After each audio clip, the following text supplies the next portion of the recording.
Hi, this is Tom Mura from World Class Coaching with another in our series of animated drills. This week I want to talk about something I alluded to on the podcast, on the Coaching Soccer Weekly podcast.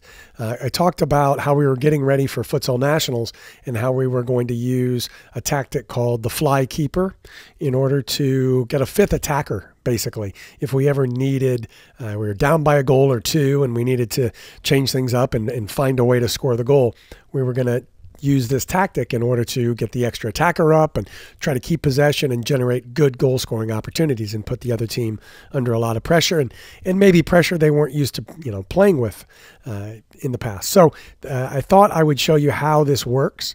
So you're just going to have to use your imagination on the futsal field, because while I really like the Academy Soccer Coach software and that we use, they don't have a futsal field. So we'll just imagine that this is a futsal field and that this penalty area is actually a goal area here. It's an arc, and same on the other side. But other than that, it's the same idea. So the ball in this situation, the way I start teaching it is starting it with the goalkeeper. It doesn't have to start with the goalkeeper. It's just an easy way for the kids to understand it. The ball is then played out by the goalkeeper to one of the players in the back. We open up in this shape to try to stretch the other team. And then the goalkeeper will go, in my way of doing it, will go all the way to the opposite corner. Now the goalkeeper could go to this corner as well, but I just have the goalkeeper go up and to the left. And I'll just replace that player with one facing the right way. And so now what happens is the player who's received the ball then dribbles the ball towards the middle. Or they could always pass it wide, just depending on the amount of pressure they're getting.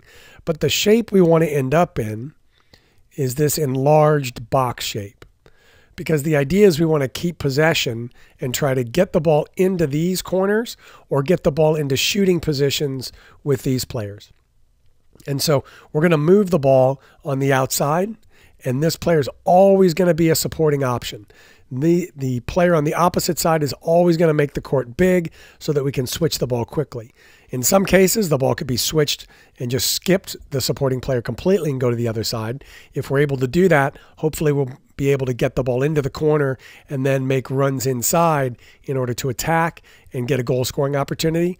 These players in the corner are instructed that they're not the ones that are going to score the goal. They're the ones that are going to set the other players on their team up to score the goal. So again, the idea being make the court big, move the ball, look for openings. And so if you're playing a team that's, an experienced team that's played against this kind of a tactic before, what you'll see is you'll see them play a pretty tight diamond.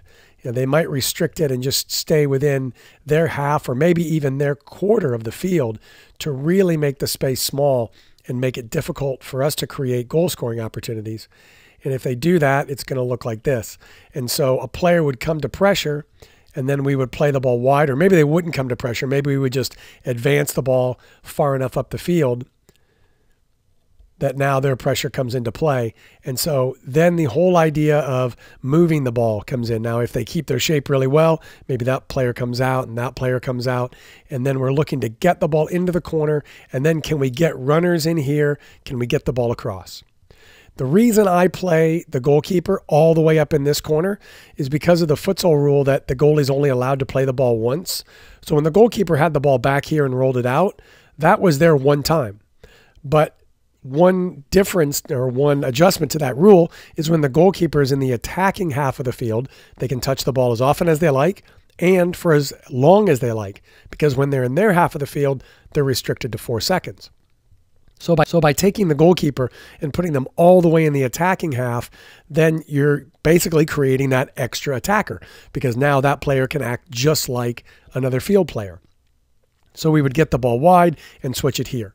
And then we'd play and we'd try to get in. Now, the other way you'll see this played is that you'll see this player be the fly keeper instead. So we would do this. So basically having the goalkeeper take up the spot at the halfway line. So I'll just swap that out for a player that's facing the correct direction. If I can find one, we'll just use this player. So that goalkeeper then has to stay in that half of the field. So to my mind, with young players, that makes it really difficult, because if a pass is made, and obviously not all passes are going to be good. And if the pass is made too far back, it's made in this half of the field, even if it's only barely, and there's pressure from defenders, now we're in real danger of losing the ball here and giving up a goal, because the goalkeeper can't come back and get it. If they do, they give up a free kick, which can be taken quickly, creating a goal scoring chance. Or if they don't, they put this player under a lot of pressure and we can cough up the ball here. So that's why I like moving them all the way up into the corner, because now they're safe. Now these players here, they're unrestricted as far as their movement. So if this player has the ball and needs the support of this player can drop all the way in their half. Now if this player chases, then they're just opening themselves up to be split. So for the way I'm doing it with young teams, I think this is the best way. Now, the only challenge for the goalkeeper, obviously, is how far we've moved them from the goal.